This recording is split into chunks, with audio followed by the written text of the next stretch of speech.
दोस्तों ये है वो दूध, वो कहते थे ना बच्चों ने पोएम गाते थे, नानी के घर जाऊंगा दूध मलाई खाऊंगा। तो आपको पता वो नानी के घर जो हम जाते थे, आपकी नानी, मेरी नानी, सबकी नानी, अपनी अपनी नानी, तो वो दूध मलाई कैसे बनता है और कैसे प्रोसेस रहता है, आज वो मैं सब आपको दिखाऊंगा। आओ फिर चलते हैं। और ये मेरे हाथ में दूध देख लिया आपने, आप समझ ही गए होंगे।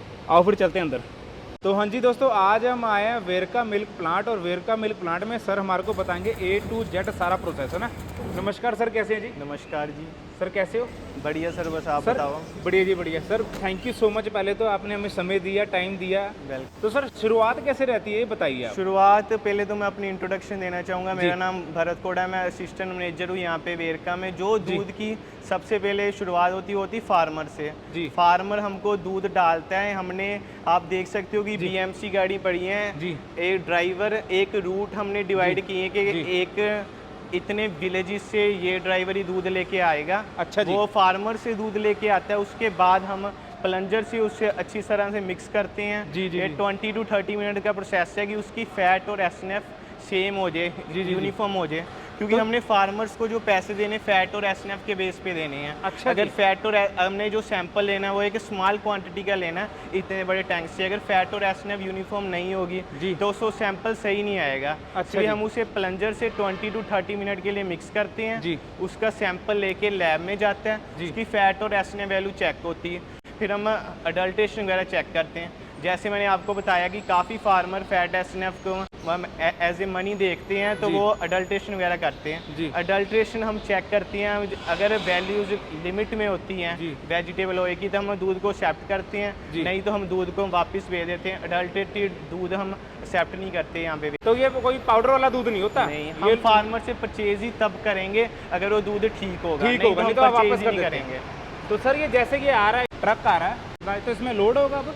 नहीं, इसमें मिल्क पहले ही है। पहले मिल्क का ट्रक आता है, उसकी जी। पेमेंट होती है। जी। पहले उसके जब दूध भरा हुआ होगा उसकी पेमेंट होगी। जी। फिर सैंपल लगा के लैब वाले अपनी तरफ से चेक करेंगे। जी। क्लियर होगा तो हम गाड़ी को खाली कर लेंगे साइलोज में। जी। अगर वो सही होगा जी। फिर हम उसका टीयर वेट करेंगे। जी। फुल का वेट माइनस टीयर वेट, हमारे पास दूध का वेट आ जाता है। जी। उससे हम फैट SNF% के बेस पे फार्मर का बिल बना देते हैं। तो सर ये अभी कैसे मिल्क चेक हो रहा है? मिल्क आया होगा फार्मर से? हाँ, ये फार्मर से मिल्क आया अभी गाड़ी। अच्छा, आया। तो ये इसका चेक कर वेट रहे हो हैं? चुका है। अच्छा जी, वेट हो चुका है। इसका वेट हो चुका है। वो बंदा जा रहा है ऊपर, प्लंजर मारेगा। जी। फिर लैब वाले सैंपल लेने आएंगे। सर प्लंजर मतलब क्या होता है? प्लंजर उसको अच्छी तरह से मिक्स करने के लिए। ठीक है ठीक है ठीक है, ये देखो जी। तो ये चेक करेंगे क्वालिटी सही है कि नहीं। तो सर ये दिखाएंगे अंदर से हमारे को एक बारी, दर्शन कराएंगे। हाँ जो जी, मशीनरी रहती है, प्रोसेस रहता है मिल्क का ना। हाँ जी आओ सर। फिर चलते हैं अंदर। यहीं से एंट्री सर? यहीं से एंट्री है सर। ठीक है जी। सर ये क्या चीज़ है, बताएंगे इसके बारे में? ये पंप लगे, जैसे हमारे पास दूध आ गया, लैब वालों ने सैंपल क्लियर कर लिया। फिर टैंकर के 2 पोर्शन होते हैं, फ्रंट और रियर।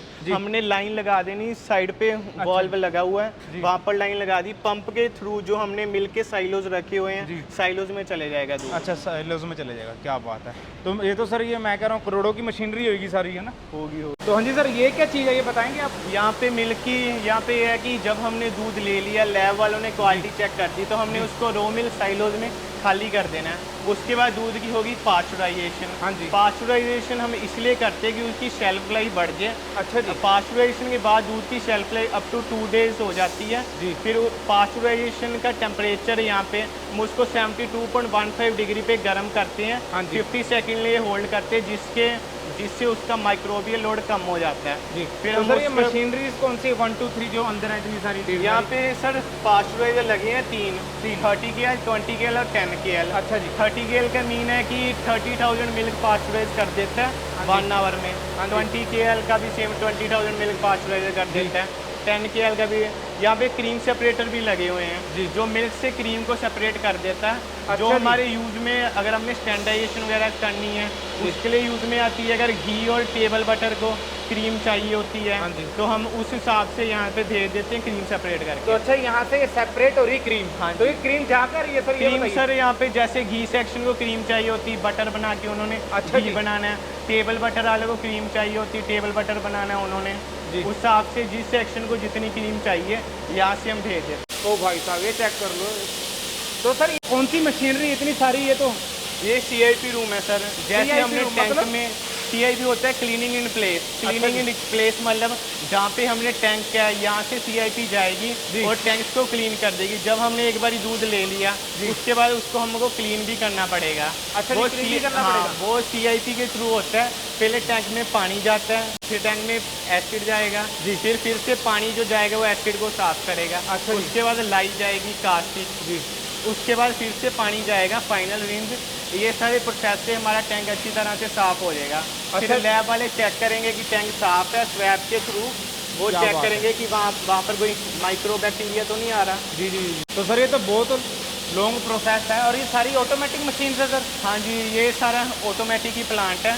जी जी। CIP से लेके सब कुछ। क्या बात है, मतलब इंसान की जरूरत ही नहीं है इधर, है ना? हाँ जी सर फिर चलते हैं दूसरे सेक्शन में, दिखा दीजिए एक बार आप ना। तो सर ये जो इतने बड़े बड़े कैप्सूल हैं ये स्टील के, क्या चीज़ है ये बताइए मुझे सबसे ये पहले। हमारे यहाँ पे साइलोज लगे हुए हैं। 1 लाख कैपेसिटी है। पहले 3 RMST है जो हम रो मिल्क फार्मर से लेते हैं। हाँ जी। पहले वो RMST में स्टोर होता है, फिर हम उसको पास्चराइज करके PMST में भेज देते हैं। PMST है पास्चराइज मिल्क स्टोरेज टैंक। तो इसमें मतलब कितनी कैपेसिटी होगी सर? 1 लाख कैपेसिटी है एक साइलो की। एक साइलो में 1 लाख कैपेसिटी है। 1 लाख दूध आ जाता है एक में। तो ये सर 1 2 3 4 5 6 7 लाख 7 लीटर दूध डेली का ये कर सकते डेली। हैं। तो सर इसमें तो मेरे को लगे नहीं अडल्ट्रेशन हो सकती है, क्योंकि नहीं। तो बहुत ही साफ सुथरा। इसमें तो इंसान के तो हाथ नहीं लग रहे हैं ना। हम दूध देख भी नहीं सकते हैं, देख भी नहीं सकते। तो मैं दिखाऊं कैसे? अब ये भी प्रॉब्लम आ रही है ना। वो सर आपको जब बिठाएंगे ऑफिस में पिला अच्छा, वो ऑफिस में पैकेट जो बन रहे हैं वो दिखाएंगे आप? वो आपको क्या बात है सर, चलो फिर चलते एक बार दिखा दीजिए। तो सर ये पक्का मतलब एक दिन का रहता है 7 लाख लीटर? नहीं, हाँ अभी गर्मियाँ हो गई हैं तो दूध कम आ रहा है, तकरीबन 4 लाख आ रहा है। वैसे सर्दियों में 6 to 7 लाख आ जाता है। जी जी जी जी। तो ये पूरा all over the Punjab all over the Punjab में डिलीवर। ठीक है, चलो जम्मू वगैरह में भी जाता है, UHT जाता है। अच्छा। Ultra high treatment milk. जी जी जी। उसकी शेल्फ लाइफ ज़्यादा हो जाती है। तो घी वगैरह जो ज़्यादा शेल्फ लाइफ वाले प्रोडक्ट हैं वो पंजाब के बाहर भी चले जाते हैं, बाहर भी जाते हैं। तो सर ये बताइए कितने टाइप्स के आपके पास मिल्क अवेलेबल होते हैं और ये कैसे कैसे रहता है? लो फैट और हाई फैट वाला मिल्क कौन से रहते हैं, लोगों को बता दो जरा। हमारे पास 3 तरह के मिल्क के वेरिएंट्स पैक होते हैं। सबसे पहले होता है DTM की फैट होती है 1.3 और SNF होती 9। इसके बाद हमारे पास स्टैंडर्ड मिल्क पैक होता है जिसको हम शक्ति मिल्क भी कहते हैं। शक्ति मिल्क, हाँ, उसकी फैट होती 4.5, SNF होती है 8.5। उसके बाद जो हमारा हाई फैट मिल्क है वो पैक होता है जिसको हम गोल्ड कहते हैं। गोल्ड, इसकी फैट 6% होती है। जी जी जी। तो सर ये हम भी बचपन में सुनते थे, अभी भी लोग कहते हैं ये पैकेट का दूध डायरेक्ट मत पियो, उबाल के पियो, ऐसा रहता है? नहीं पी सकते हैं? हमने इसको पहली 72.15 डिग्री पे हीट किया 15 सेकंड के होल्ड करके, जिससे इसका माइक्रोबियल लोड कम हो गया है। ये सेफ टू ड्रिंक है। इसके बाद भी अगर आप इसको उबालते हो तो इसके विटामिन वगैरह डीनेचर हो जाएंगे, एस्कोरिक एसिड।